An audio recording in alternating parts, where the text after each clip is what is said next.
네, 여러분 안녕하십니까. 뉴스 빅5 시작하겠습니다. 오늘 함께 하실 네 분 먼저 소개해드리겠습니다.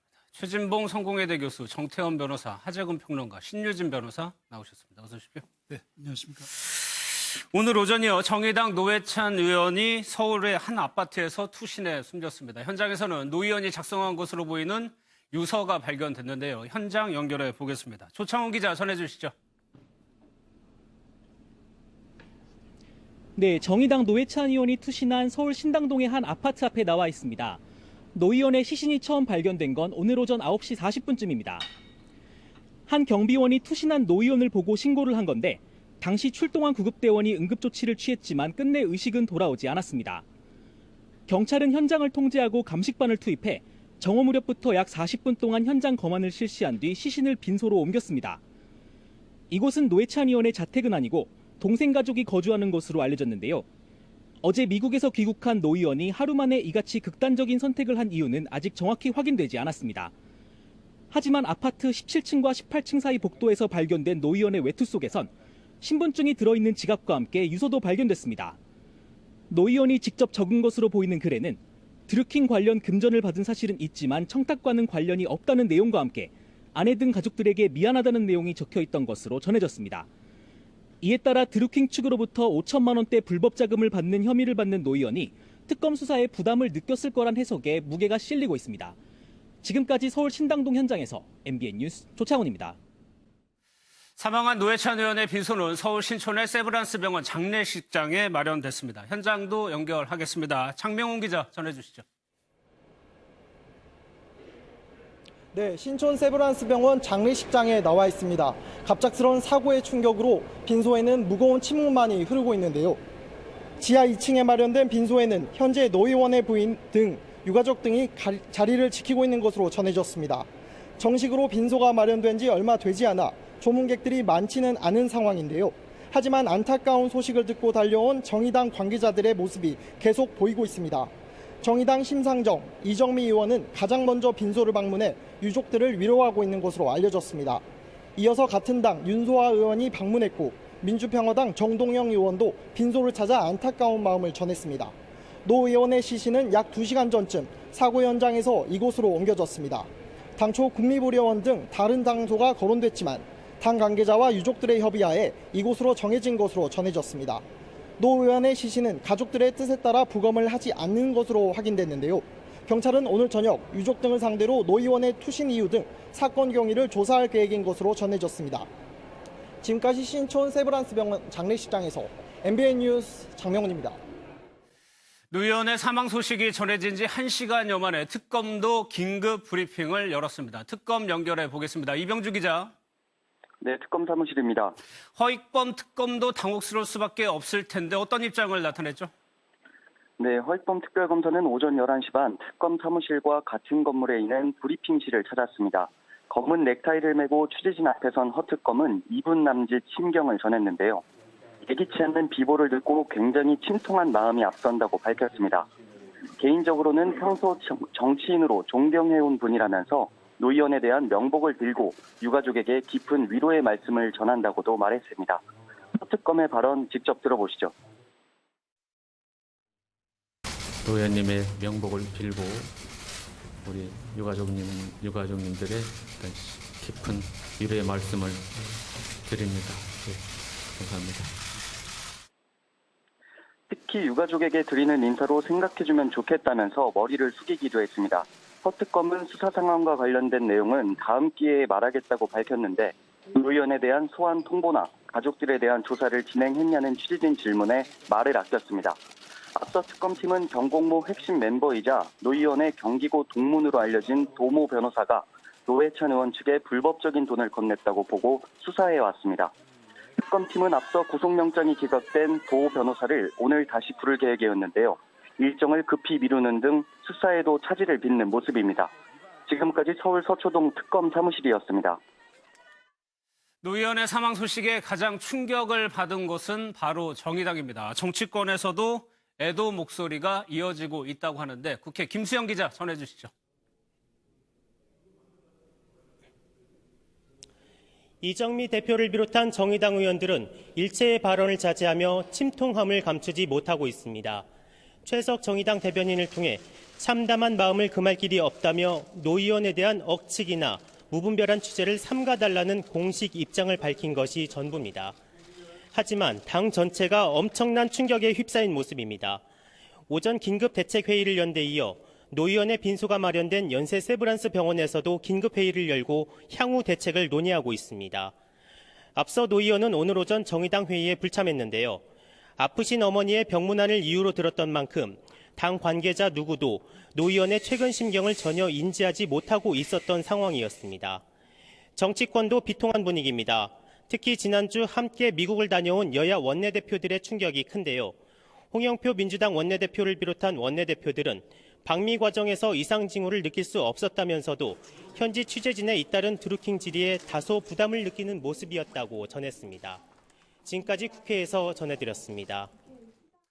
오늘 오전이었습니다. 9시 38분경으로 추정이 되는데 일단 좀 충격적이었습니다. 경찰에서 부검을 하지 않는다고 저희 취재기자가 얘기했는데 그러면은 의심할 여지가 없다는 얘기겠죠. 그렇죠. 유가족들이 볼 때에도 직접 친필로 유서를 썼고 예. 또 다른 어떤 정황이나 누가 위해를 가하나 이런 정황이 전혀 발견되지 않아서 유족들이 원치 않았다고 얘기를 하고 있고요. 예. 경찰 입장에서 그걸 받아들여서 부검도 하지 않기로 얘기를 했다고 얘기가 되어지고 있고요.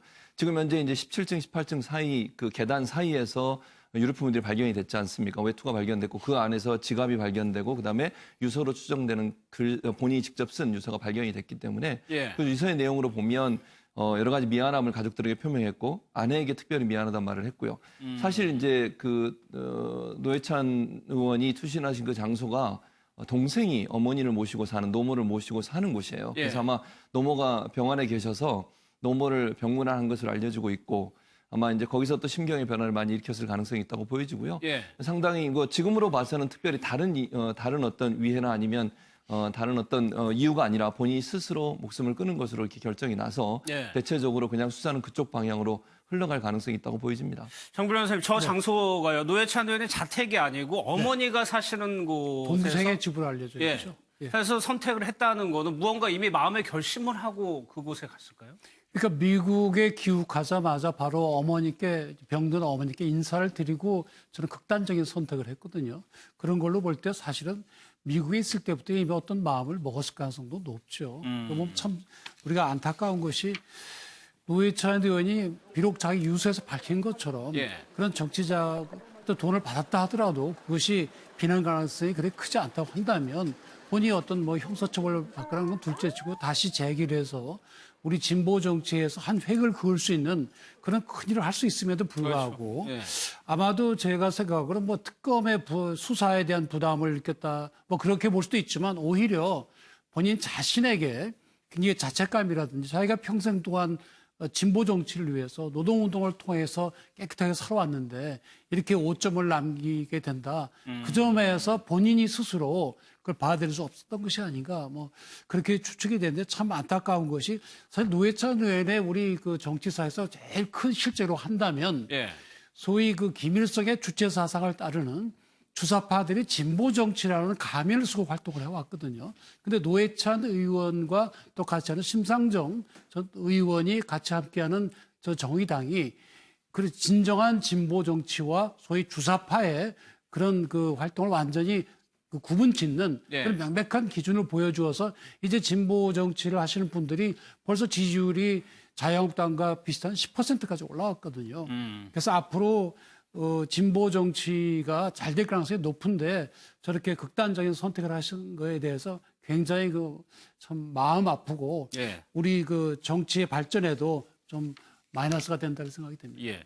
현장에서는 유서가 발견이 됐다고 해서 그 내용을 일단 먼저 봐야 될 것 같은데 일단 돈은 받은 적은 있다라고 썼습니다. 예, 그 유서 내용에 보면 드루킹 관련 금전을 받은 사실이 있지만 예. 청탁과는 관련이 없다. 그리고 가족, 특히 부인에 미안하다. 이렇게 이제 마음을 담았는데, 그러니까 이제 그동안 그 노회찬 전 의원이 이제 그 불법 정치 자금을 받은 적이 없다. 이런 식으로 해명을 많이 했었는데, 그때부터 사실 조금 이상했었거든요. 예. 그러니까 돈을 안 받았으면 돈을 받은 적이 없다. 이렇게 해명을 할 것 같은데, 불법 정치 자금을 받은 적이 없다. 이런 식으로 해명을 했기 때문에, 예. 그렇다면 돈을 받기는 받은 것인가 이렇게 의혹이 조금 있었고, 그러니까 굳이 그런 식으로 해명을 한 것이 돈을 받기는 받았지만 내 양심에 어긋나는 행동은 하지 않았다. 예. 어떤 저쪽에서 대가를 요구하면서 청탁을 이렇게 하면서 뇌물 성격으로 돈을 받은 적은 없다. 아마 본인은 그렇게 생각을 했던 것 같고 그 생각이 이번에 유서에 그대로 이제 반영이 된 것 같은데 아무리 본인의 양심에 어긋나지 않았다 할지라도 분명히 이제 실정 법에는 어긋나는 것이고 예. 법에 어긋났을 경우에는 노회찬 전 의원이 굉장히 평소에도 정의라든가 투명한 정치 이런 걸 주장을 했었는데 그 노회찬 전 의원의 가치와 이 배치되는 것이기 때문에 스스로의 양심의 가치라든가 대외적인 어떤 이 면목의 문제라든가 예. 그런 것 때문에 극단적인 선택을 한 것으로 보입니다. 그러니까 노 의원이 유서에서 쓴 말대로 청탁과는 관련이 없다는 말은 불법적인 거는 아니다라는 게 마지막 주장이었어요, 결국에는. 청탁은 관련이 없다라고 말을 한 거는 예. 뇌물죄에는 해당하지 않는다라는 표현이라고 볼 수 있을 것 같아요. 지금 아까 말씀하신 것처럼 그 정치자금법에 따라서 그 후원회를 통해서 받아야지 이렇게 정당한 절차에 따라서 받지 않고 예. 정치자금을 수수하면은 정치자금 수수에 대해서 이제 위반죄가 되는데 그런데 그럼에도 불구하고 이게 어떤 청탁이라든지 어떤 그 추후에 행위가 연결되는 그런 거는 없었다. 다만 내가 정치자금법에 규정된 절차에 따라서 정치자금을 받지 않은 사실을 예. 인정했다고 보여집니다. 예. 그런데 노회찬 의원 관련해가지고 여러 가지 혐의가 좀 여기저기서 나왔었죠. 노회찬 의원이 이 부분에 대해서 생전에요. 부인을 했었던 적이 있었습니다. 그 내용을 좀 먼저 들어보겠습니다. 뉴스 보도로는 의원님이 5천만 원 정도 받은 걸로 나오던데요. 그건 아니고요. 예. 제가 그 취재한 기자한테도 확실하게 얘기를 했고 또 어저께도 제가 뭐 다른 언론사에다도 얘기를 했는데 그쪽으로부터 불법 정치자금 받은 적이 없습니다. 법률적 문제 때문에 안 줬다라고 이렇게 돼 있어요.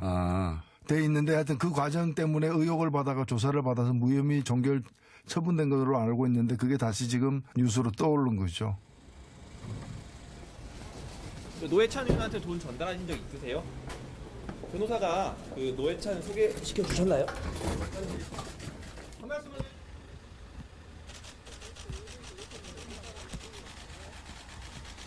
5천만 원 노회찬 의원한테 전달한 거 관여한 거 인정 안 하시는 건가요? 관여 안 하셨나요? 정치자금법 위반 혐의도 있는데 어떻게 생각하십니까?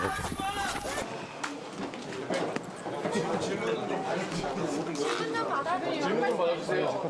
입장을 여기서 밝히시고. 너무 들어가지 마시고.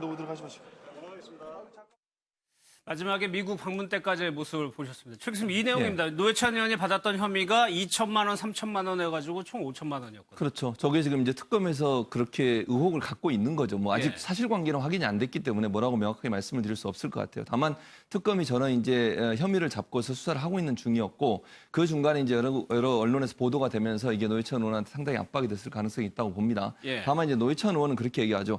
불법 정치자금 받은 적이 없다라고 얘기를 했어요. 그러니까 돈을 받은 건 시인했는데 그 돈이 불법적으로 무슨 대가성이라든지 아니면 본인이 청탁을 받고 무슨 일을 그 드루킹이나 아니면 그와 관련된 사람들한테 특혜를 주거나 이런 적은 없다고 지금 주장을 하고 있는 거거든요. 그래서 돈의 성격이 뭐냐가 중요하다고 생각을 해요. 얼마를 받았냐도 문제지만. 그래서 실제 이제 노회찬 의원이 마지막 유서에 쓴 걸 보면 돈을 받았다고만 했지 얼마를 받았다고도 적지 않았어요, 사실. 그러니까 저게 2천만 원, 3천만 원이라는 게 경공모 회원이나 아니면 수사관에서 나온 의혹이긴 하지만 준 사람이 그렇게 얘기했을 수도 있고 아니면 여러 다른 루트를 통해서 특검이 그렇게 수사했을 수도 있지만 사실관계는 확인해야 한다고 저는 생각을 하고요. 아마 노회찬 의원은 그렇게 생각한 것 같아요. 돈을 받은 것 자체는 불법적이라고 생각하지는 않지만 도덕적으로 이제 정의당이 표명하고 있는 어떤 정치적인 어떤 성향이나 이데올로기에 볼 때 본인이 상당히 압박을 받았을 가능성이 있다고 저는 보거든요. 그래서 본인이 물론 이제 스스로 목숨을 끊었다고 해서 저 모든 걸 인정한다고 보기는 아직 힘들다고 저는 봅니다. 그러니까 본인은 그런 법적인 차원의 문제가 아니라 도덕적, 윤리적 차원에서 본인이 상당히 압박을 받았을 것이고 그것이 또 정의당 전체의 이미지에도 불똥을 튀려는 그런 모습을 보여주는 그런 여러 가지 정황들이 있었거든요. 아마 그런 부분들이 노회찬 의원에게 심적인 압박이 되면서 아마 저는 극단적인 선택을 하지 않았나 이런 생각이 듭니다. 그러면 진보적 정치인에 대해서 글쎄요. 이런 돈 관련 사건에 연루됐다는 것만으로도 도덕적 이미지에 큰 상처가 된다고 판단했을까요? 본인으로서는 그렇게 판단했을 가능성이 있죠. 우리 사실 그 정치계의 현실을 보면 돈 받고 징역 살고 나와서도 나는 정치적인 탄압을 받은 것이다. 그러면서 심이 딱 대고 또 열심히 너무 활동하시는 많죠. 분들도 예. 많거든요. 근데 노회찬 의원 같은 경우는 뭐 본인의 소신도 그렇고 그렇게 불법적인 정치 자금을 안 받는 걸로 알고 있거든요. 그리고 또 굉장히 그런 그 소위 진보 노선을 간다는 이유로 소위 주사파나 소위 빨갱이로 몰려서 고생을 한 적도 있고 예. 그러한 소신과 신념들 자기의 가치가 다 무너지게 될 위험이 있으니까 아마 극단적인 선택을 하게 된 것으로 보이는데 저는 이 시점쯤 되면 특검도 수사 방향에 대해서 고민을 해야 될 것으로 보입니다. 예. 왜냐하면 그 명칭에서도 알다시피 드루킹의 인터넷 댓글 조작 사건과 이에 관련된 사건이거든요. 이 핵심은 드루킹 일당이 인터넷 댓글을 조작을 해서 국민의 여론을 조작했다는 거 아닙니까? 국민의 진실된 그 어떤 그 정치적인 의견이라는 걸 조작한 그게 그것이 핵심이죠. 큰 예. 범죄이고 그것을 밝히고 다시는 그런 일이 없도록 해야 되는 것이거든요. 그게 민주주의에 대한 중대한 도전이니까요. 근데 지금 그동안 조사가 된 것은 결국 노회찬 의원한테 돈을 줬느냐 안 줬느냐 지금 그것만 조사되고 있잖아요. 동모 변호사에 대해서 영장을 청구했던 것도 결국 그 얘기거든요. 예. 물론 뭐 당장 눈앞에 이렇게 금방 실적을 내기는 뭐 정치인과 돈 받았다. 뭐 그것이 수월할지는 모르겠지만 이 사건의 본질이 여론 조작이라는 그런 반헌법적이고 반민주적인 행태에 대해서 다시는 이런 일이 일어나도록 하지 않는 것이기 때문에 예. 지금부터라도 이 특검의 그 본질적인 목적으로 돌아가서 수사를 해야 될 걸로 보입니다. 근데 특검이 가지고 있었던 이 혐의 내용, 신 변호사님. 근데 이 내용은 2016년에 이미 수사됐다 무혐의 처리가 됐었고 네. 도모 변호사라는 사람도 영장을 법으로 기각을 했었거든요. 네. 그럼 법은 이건 좀 싸워볼 만한 내용이 아닌가요? 사실 이 2016년도 10월에 의정부지방검찰청 고양지청에서 사실은 이거 무혐의 처분을 내렸습니다. 그렇죠. 근데 내렸는데 이 당시에 제출했던 증거가 도모 변호사가 증거를 제출했는데 이 증거가 위조됐다.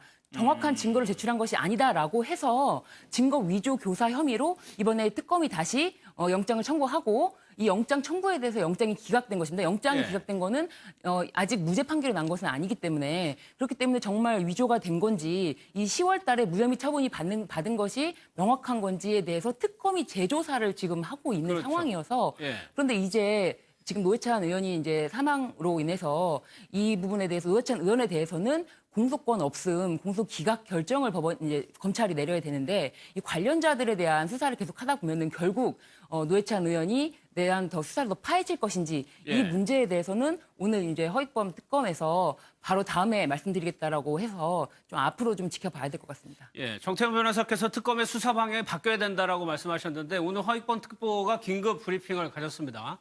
어떤 내용인지 한번 직접 들어보겠습니다.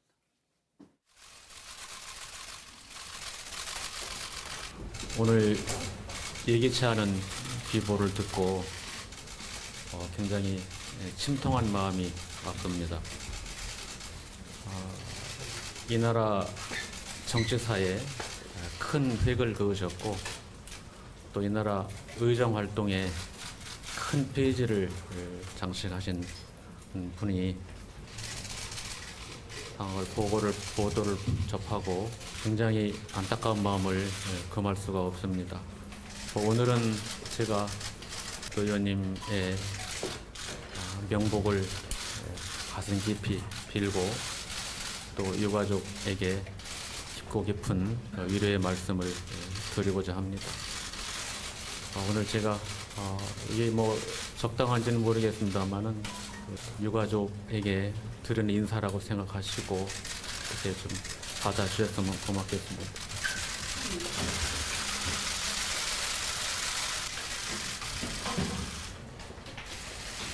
근데 정 변호사 그러면서 특검에서 오늘 그런 얘기를 했어요. 노회찬 의원에 대해서 직접 조사를 시도 자체를 안 했었다. 아직 안 불렀죠. 그렇지만은 이제 특검이 부를 때는 이미 구속영장을 청구할 정도로 그 정도로 증거가 확보돼 있는 상태에서 부르거든요. 그냥 뭐 궁금해서 부르는 게 아닙니다. 예. 근데 그동안에 이제 도 변호사에 대한 구속영장 청구 그 범죄 사실을 보면은 지금 그 노회찬 의원에게 돈을 전달했다는 내용이 들어있거든요. 그래서 그 부분에 대해서 특검 입장으로서는 증거가 많이 확보돼 있다고 보는 것이고, 물론 뭐 법원에서는 부족하다고 해서 기각을 했지만, 예. 그러니까 이 노회찬 의원에 대한 직접 조사는 없었지만 그 주변 조사는 상당 부분 돼 있다고 봐야 되는 그러니까 거죠. 결국에는 노 의원을 소환해서 조사할 수밖에 없는 상황. 그렇죠. 그리고 당연히 본인도 뭐 가서 조사를 받을 수밖에 없다는 것이고, 그리고 또 한 가지 이건 뭐 상당히 그 음모설에 불과한데 일부 언론에 의하면 드루킹이 작년 5월 달에 그 노회찬 의원이나 심상정 의원의 정의당에 대해서 예. 뭔가 뻔때를 보여주겠다 이런 뭐 저 트윗을 보냈다는 그런 설이 있어요. 그래서 혹시 그것이 사실이고 혹시 노회찬 의원이 그걸 봤다면 아 이제 2016년도에 조사받을 땐 드루킹이 돈 준 적 없다고 했는데 이제 진술을 바꾸어서 이제 나를 협공하는구나 하는 혹시 그런 또 잘못된 판단을 한 것이 아닌가. 뭐 그건 뭐 아직 루머에 불과합니다. 조사해봐야 알겠지만은. 예. 그래서 그 이래저래 여러 가지로 이제 본인이 심리적인 그 압박을 받은 것이 결국에는 이런 참 불행한 결정을 하게 된 그 경위가 아닌가 그렇게 추측이 예. 됩니다. 그러니까 여기서 하재근 변호사 도모 변호사라는 사람이 등장을 합니다. 경기고 동창이라고 알려진 사람인데 노회찬 의원이 분명히 이 사람에 대해서도 생전에 좀 해명하는 내용이 있었단 말이에요. 예, 그러니까 경기고 동창이긴 하지만 지난 10년간 4-5번 정도밖에 안 만난 사이다. 예. 그리고 최근에는 뭐 전화도 한 적이 없다. 그런데 뭐 어떻게 나를 만나서 돈을 줬다고 하는 것이냐. 이렇게 해명을 했었는데 아마 노회찬 의원이 그렇게 해명을 하는 순간마다 마음속으로는 굉장히 이 가시방석에 앉은 것 같은 좀 이렇게 불편함을 느꼈던 것 같고 사상에 보면 이제 일부 악덕 정치인들 같은 경우에는 남들한텐 엄격한데 자기 자신한테는 한없이 관대한 사람들이 있거든요. 예. 그래서 남들한테 막 비판을 하면서 자기의 잘못은 뭐 언제 그랬냐는 듯이 막 이렇게 막 안면 싹 바꾸고 뻔뻔하게 다시 나오고 이런 분들도 그동안 우리가 권력자들 그런 모습을 많이 봐왔지만 노회찬 의원 같은 경우에는 아마도 남한테도 엄격하지만 자기 자신한테도 엄격한 스타일이 아니었겠는가. 예. 그런데 그동안 이렇게 뭐 도 변호사 만난 적도 없다 이런 식으로 해명을 하면서도 마음속으로는 그런 거 하나하나가 가시가 돼서 자기 양심에 굉장히 어쨌든 불편한 상태가 됐고 그리고 이제 드루킹이 뭐 직접적으로 노 의원한테 돈을 줬다 이렇게 지금 진술을 하는 상황에서 아 내가 이건 더 이상 속을 수가 없게 됐다. 네. 그리고 이게 뭐 불법 정치 자금이냐 아니냐 이런 걸 조사를 받으면서 따지는 것 자체가 내 면목으로 나의 그동안 나의 정치 역정에 비춰봤을 때는 도저히 이건 할 수 없는 일이다. 나는 완전히 정치적인 이미지가 무너질 수밖에 없는 일이다라고 스스로 생각을 해서 자기 자신한테 자기 스스로가 극형을 이렇게 선도한 것은 아닌지 뭐 그런 생각이 그 듭니다. 노회찬 의원과 도모 변호사의 관계를 보면 또 그 노회찬 의원의 말대로 그렇게 친밀한 사이는 아닐 가능성이 높습니다. 왜냐하면 도모 변호사가 지금 경국모의 핵심 요원으로 되어 있지만 사실 여기 관여하기 전에는 이 사람은 상당히 학구적인 사람으로 알려져 있거든요. 사법연수원 졸업하고 미국 가서 공부하고 오고 또 일본에 가서 공부해 오고 그래서 오히려 뭐 공부하기를 좋아하는 그런 사람으로 알려져 있고 또 한편 노회찬 의원은 노동운동을 하고 구속도 되고 치열한 정치투쟁을 해온 사람이고 예. 그래서 서로 길이 전혀 다르기 때문에 단순히 고등학교 동기라고 해서 그렇게 친밀한 관계를 맺어오거나 그러지 않았을 가능성은 높습니다. 다만 혹시 그렇게 이렇게 이런 그 돈을 오고 간 데에 도 변호사가 관여했다면 아마 고등학교 동기니까 크게 그 조심을 안 했을 가능성은 있습니다. 그러니까 지금 5천만 원이라든지 2천만 원, 뭐 특검에서는 객관적인 자료를 가지고 있다고는 하지만 일단 드루킹 쪽의 진술에 의한 거란 말이에요. 그러면 이 노회찬 의원도 정치를 1, 2년 한 분이 아닌데 그런 거액의 돈을 받았을까라는 또 의심도 좀 듭니다. 그러니까요. 그러니까 아무 무턱대고 그냥 불법 정치금이라고 하는데 그걸 받았을 가능성이 낮다고 보는데 문제는 지금 저렇게 특검에서 저런 그 수사 상황들을 일정 부분 흘리잖아요. 흘리게 되면 언론이 보도를 하게 되고 언론을 보도하게 되면 마치 이게 사실인지 아닌지 확인되지 않은 상태에서 사실로 굳어지는 경우가 많아요. 만약에 이게 나중에 수사가 끝나고 나서 그런 적이 없다 아니면 잘못 얘기했다 이렇게 얘기하더라도 처음에 이 사실을 들은 사람들은 그냥 그렇게 이해하고 믿게 되는 경향이 크잖아요. 그러니까 문제는 특검에서 이렇게 한두 가지 말을 흘림으로써 그것이 노회찬 의원에게 엄청난 압박이 될 가능성이 있다고 저는 생각해요. 그게 진실이든 아니든 이런 상황에서 본인이 뭐 아니라고 얘기하는데 믿어줄 사람이 얼마나 있겠습니까? 예를 들면. 그렇다고 하니까 결국 특검에서 이렇게 뭐 2천만 원, 3천만 원 또는 강의료를 2천만 원 받았다. 본인도 거기에는 강하게 부인했어요. 어떻게 사람이 2천만 원씩 강의료를 받을 수 있냐. 나도 1년에 150번, 200번 강의하지만 듣도 보지도 못한 그런 금액이라고 얘기를 한 걸 보면 이렇게 이제 일방적으로 드루킹 측이나 아니면 경고부모 측에서 얘기한 내용들을 가지고서 특검이 이게 이제 언론에 보도가 되게 만드니까 결국 그런 내용들이 노회찬 의원한테는 엄청난 압박이 됐을 가능성이 있다고 저는 봐요. 그리고 실제로 정의당 홈페이지 같은 데에 거기서 비판적인 글을 올리시는 분도 많이 있었어요. 노회찬 의원이 진짜 그걸 마치 한 것처럼 그렇게 가정해서 올린다거나 아니면 정의당 자체에서 비판적인 글을 올리거나 이런 것들이 이제 노회찬 의원 입장에서 엄청난 압박이 됐겠죠. 본인 때문에 정당에까지 피해를 줄 수 있다고 생각하면 그래서 예전에도 뭐 연예인들도 그렇잖아요. 댓글이나 이런 거 보고 엄청난 충격을 받고 그런 선택을 하는 것처럼 노회찬 의원 입장에서는 싸워볼 수도 있겠지만 그런 것들이 과연 나중에 이 이미지를 바꾸고 이런 데 있어서 얼마나 도움이 될까 하는 데한 어떤 허탈함도 느꼈을 것 같고 본인의 진실성을 받아주지 않는 이 사회의 어떤 그런 일부 계층의 반응에 대해서 상당히 실망했을 가능성도 있고 그런 부분 종합적으로 작용했을 가능성이 있다고 보여집니다. 지금요 뉴스 속보로 나오는 내용이 정의당에서 밝힌 노회찬 의원의 유서 내용이 나오는 것 같은데 그 내용을 좀 한번 다시 좀 한번 보겠습니다. 2016년 3월 두 차례에 걸쳐서 4천만 원을 받았다. 일단 금액이 4천만 원으로 조금 내려가는 거고요. 청탁도 대가도 없었다는 내용을 다시 한번 강조를 했고 정당한 후원 절차를 밟아야 했지만 그러지 않았다. 정 변호사님, 그러니까 부끄러운 판단이라는 게 저 부분을 얘기하는 거예요. 그렇죠. 그러니까 불법이라기보다는 제대로 그걸 했어야 되는데 못했다. 그래서 자책이 더 큰 거죠. 더더군다나 지금 사실 이게 참 법조인으로서는 참 안타까운 게 저 정도 되면 한번 우리가 재판까지가 다퉈볼 만 하거든요. 그럼 무죄가 나올 가능성이 매우 높고 더더군다나 도모 변호사에 대한 영장까지 기각이 됐을 때는 이게 저 노회찬 의원의 돈을 그렇게 불법적으로 받았다는 증거가 부족하다. 그런 판단을 받은 것이거든요. 그리고 또 만약에 드루킹이 뭐 일부에 주장하듯이 작년에 좋다. 노회찬 한번 이번에 혼 좀 나봐라. 심상 혼 나봐라. 그런 정치적인 의도가 있었다고 한다면 더더군다나 돈을 그런 불법적으로 줬다는 거에서는 그 진술의 신빙성이 많이 떨어지는 거거든요. 그런 의도를 드루킹 측에서 그런 의도를 가지고 줬다면 지금 이렇게 주장하고 있거든요. 2016년도에는 준 적 없다 그러다가 지금은 줬다고 공공에 얘기하는 걸로 좀 보도가 되지 않습니까? 근데 진술을 바꾸어야 되는 경위 자체가 아까 말씀드린 대로 그 노회찬 의원에 대한 어떤 정치적인 보복에서 시작이 됐다고 한다면 그 진술은 우리가 선뜻 믿기가 어려운 거죠. 돈이 오고 갔을지 모르지만 그 돈의 성격이 무엇이냐 할 때는 우리가 법정에서 한번 다퉈볼 수가 있었는데 아마 노회찬 의원은 그 점에 다투는 것 자체도 본인에게 참 수치스럽다고 생각을 했던 것 같습니다. 그러니까 신 변호사님 지금 보면은 4천만 원을 받았는데 이게 노회찬 의원이 유서에 있는 내용이기 때문에 일단 사실이라는 걸 좀 전제를 해야 될 것 같아요. 정당한 후원 절차를 못 밟아서 얼마나 큰 문제가 그러면 야기됩니까? 만약에? 이거는 정치자금법 위반이 문제가 될 수 있고요. 이 정치자금법은 아까 말씀드렸듯이 이 절차에 의해서 받아야 되는 거지 개인적으로 돈을 사실은 얼마 액수를 떠나서 받을 수가 없습니다.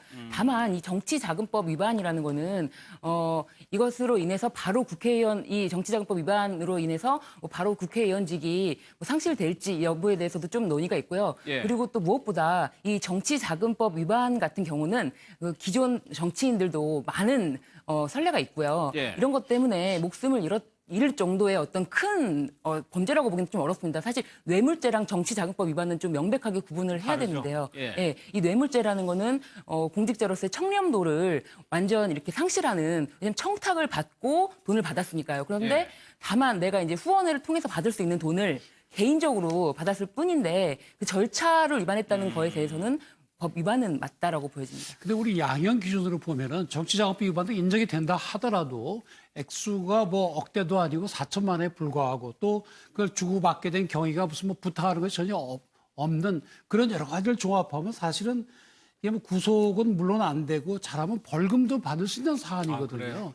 근데 왜 이렇게 참 극단적인 선택을 했는지 참 안타깝습니다. 그러면 그러니까 이제 그 죄질로 따졌을 때 어느 뭐 기업이나 이익단체나 그런 데서 돈을 받았으면 설사 명시적인 청탁이 없었다 할지라도 암묵적으로 뭔가 향후에 봐줄 거라는 기대가 있었던 것이 아니냐. 보통 이렇게 이야기를 할 수가 있지만 이 경우에는 노회찬 의원한테 접근한 경공모라는 곳이 당시만 하더라도 우리나라 뭐 진보 정치를 후원한다. 이렇게 명분을 내걸은 곳이었기 때문에 노회찬 입장에서는 이게 뭐 기업한테 이상한 돈을 받고 그런 차원이 아니라 그냥 잠재적 지지자 또는 명시적 지지자들한테 뭐 일상적인 정치적 후원을 받는 것이다. 이렇게 생각하고 받았을 가능성이 있기 때문에 그렇다면 똑같은 불법 정치 자금이라 하더라도 이게 죄질로 따졌을 때는 좀 이렇게 이 상대적으로 나쁘지 않은 쪽인 거 아니냐. 그래서 그런데도 불구하고 노회찬 의원이 가지고 있는 스스로의 윤리적 기준에는 이것마저도 어긋났기 때문에 좀 이렇게 극단적인 선택을 한 것은 아닌지 그 점이 좀 안타까운 겁니다. 지금 저희가 전해드린 내용은 아마 정의당 앞으로 남긴 유서의 한 통의 내용인 것 같고요. 나머지 2통은 유가족에게 남겼다고 합니다. 여기서 마지막에 보면은 정의당 당원들에게도 미안하다는 말이 있습니다. 그런 점들이 미안하다고 생각을 했던 것 같아요. 그렇죠. 이제 정의당에 대한 이미지가 자꾸 실추되는 것에 대한 본인의 안타까운 마음이었다고 저는 생각을 해요. 그러니까 본인의 이런 안타까운 선택은 결국 본인 개인에 대한 비판도 뭐 본인한테 무겁게 다가왔겠지만 본인으로 인해서 정의당이 지금까지 쌓아오고 또 최근에 이제 정의당의 지지율도 올라가면서 대한정당으로서 모습을 면모를 갖춰가고 있었잖아요. 그런 상황에서 이 사건이 어찌됐든 특검에서 이런 사실을 흘림으로 말미암아 정의당에 대한 이미지가 완전히 실추되는 그런 상황까지 빠지게 됐어요. 그러면 원내대표라고 하면 대표 다음으로 또 중요한 위치에 있는 사람 아니겠습니까? 또 정의당의 상징적인 인물이기도 해요. 노회찬 의원이 갖고 있는 이미지가 정의당의 처음부터 지금까지를 함께한 분이잖아요. 또 정말 정의당에서 가장 내세우는 상징적인 정치 인물이기도 하고요. 이런 점들이 결국 본인의 이런 어쨌든 실수, 본인이 얘기하는 것처럼 이런 실수가 결국 정의당의 전체적인 이미지에 부정적인 영향을 미치고 있고 그것이 정의당 지지율에도 영향을 미칠 수 있다는 어떤 부담과 안타까움이 어쩔 수 없이 저런 선택을 할 수밖에 없는 것으로 내몰지 않았나는 생각이 듭니다. 어찌 보면 그것은 본인이 얼마나 청렴하게 살았고 얼마나 가치를 깨끗함과 청렴하게 뒀냐고 하는 부분을 반증하는 거라고 저는 생각을 해요. 앞서 몇 분도 말씀하셨지만 저런 일을 그냥 밥 먹듯이 하고도 또다시 정치하는 사람 많잖아요. 저보다 더 많은 돈을 받아먹고도 그리고도 또 정치하는 사람도 많은데 저런 모습을 보였다고 하는 것은 본인이 갖고 있었던 인생 철학 자체가 저런 부분을 용납할 수 없는 그런 모습이었기 때문에 본인이 저런 선택을 했는데 참 국민의 한 사람으로서 또 그 노회찬 의원이 우리 정치사에 보여줬던 많은 뭐 해악도 있었고요. 그러니까 해악이란 말은 즐거움을 주는 모습이 많이 있었잖아요. 또 촌철살인의 발언을 통해서 우리 정치계에 뭔가 좀 경종을 울리는 그런 발언도 했었고요. 그런 모습들을 기억하는 사람들 입장에서는 참 안타까운 사건이라 이런 생각이 듭니다. 돈과 관련해서는 진보 진영이든 보수 진영이든 상관이 없는 거죠. 양심의 가책을 느끼는 거는. 알겠습니다. 사실 노회찬 의원을 마지막으로 본 사람들이 각 당의 원내대표입니다. 어제 미국에서 돌아왔었거든요. 김성태 원내대표 얘기를 한번 들어보겠습니다. 먼저 비보의 말을 잊지 못할 정도입니다. 귀국 전날 밤에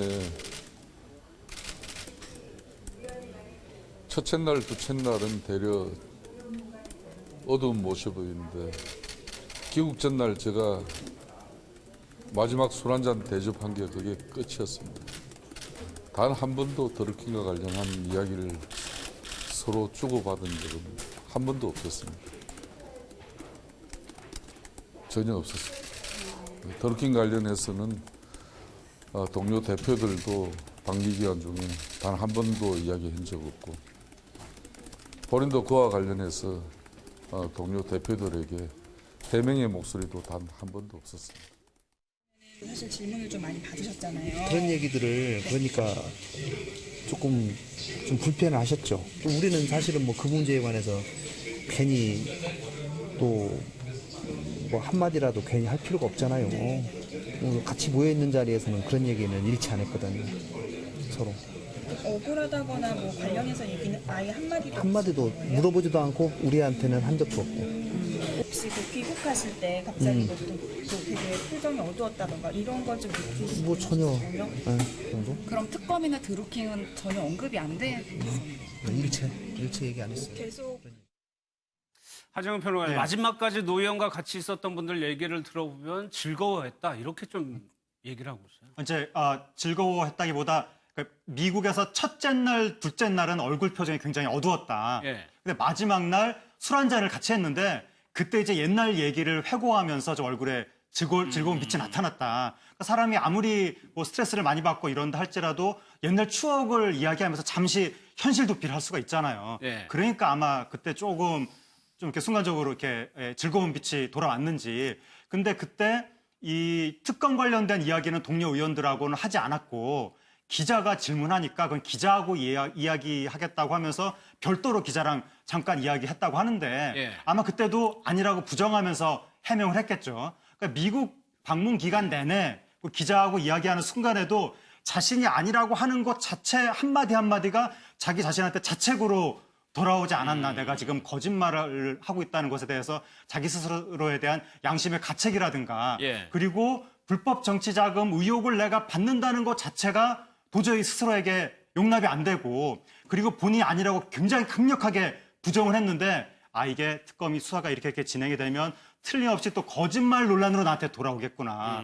그동안 이분이 강력하게 다른 정치인들의 거짓말이라든가 그런 걸 비판을 하면서 투명한 정치를 주장하고 또 다른 당의 불법 정치 자금에 대해서 비판하고 그랬는데 이제 내가 거짓말 논란에 휩싸이고 불법 정치 자금이라는 낙인이 찍히고 도저히 이건 용납할 수 없다. 예. 그 생각을 미국 방문 내내 차마 다른 의원한테 말을 하지 못하면서도 예. 속으로만 해왔던 것 같습니다. 저희가 지금 미국을 방문했을 때 여야 원내대표들의 사진 같이 찍었던 사진을 보여드리고 있는데 지금 이거예요. 마지막으로 인터뷰가 성실하고 당당하게 임해서 진실을 밝히겠다. 지금까지 노회찬 의원이 살아온 길을 보면은 예. 이게 맞는 말이거든요. 그렇죠. 저는 그렇게 했어야 된다고 생각을 해요. 사실은. 그래서 정말 이런 안타까운 일이 안 일어났어야 되는 게 맞다고 저는 보지만 그럼에도 불구하고 본인이 아마도 제가 볼 때는 그 여러 가지 이제 SNS상의 글이라든지 언론에 보도된 내용이나 이런 내용들을 쭉 봤을 거 아니겠습니까? 혼자 있을 때든 아니면 뭐 본인과 관련된 언론에 관련된 보도 내용들을 쭉 검토했을 텐데 예. 또는 뭐 정당에 올라오는 댓글이나 이런 부분도 봤을 거라고 저는 생각이 들어요.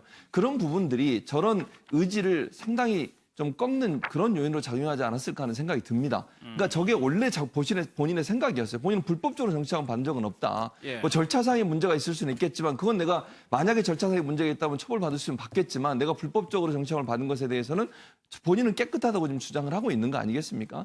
그런 차원이라면 미국에 있을 때만 해도 그렇게 하려는 의도를 가지고 있었다고 봐요.